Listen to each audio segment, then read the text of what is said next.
আমি সকলো পক্ষকে আহ্বান জনাইছোঁ শান্তি আলোচনালৈ আৰু আমি অসমত আমাৰ দৃঢ় বিশ্বাস আজি যেনেধৰণে NDFB 4টা গোটে শান্তি চুক্তিত স্বাক্ষৰ কৰি এই কথা প্ৰমাণ কৰিলে তেখেতসকলে হিংসাৰ পথ ত্যাগ কৰি শান্তিৰ পথক তেখেতসকলে আঁকোৱালি লয়। গতিকে তেনেধৰণে এটা মহৎ উদ্দেশ্যৰে মই ভাবোঁ যে আগন্তুক দিনত অন্যান্য সকলেও আগবাঢ়ি অহা উচিত।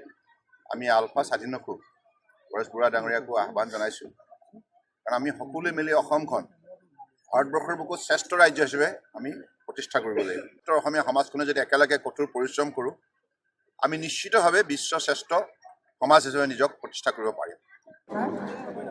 পৰেশ বৰুৱাটো আহিম বুলি কৈ আছে, গতিকে তেওঁ আহক।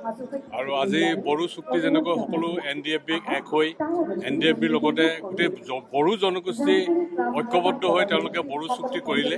চুক্তি কৰাৰ পিছত তেওঁলোকে যোৱা 7 তাৰিখে যি এটা সমাগম কোকৰাঝাৰত হৈ গ'ল। গতিকে তেনে এটা পৰিৱেশ যাতে অসমতো সৃষ্টি হয়, আমি পৰেশ বৰুৱাকো আহ্বান জনাইছোঁ, আহক আমি সংযুক্ত মুক্তি বাহিনী হিচাপে আমি পূৰ্বে যিসকল আলোচনা প্ৰক্ৰিয়াত আছোঁ তাৰ লগতে তেওঁ আহক।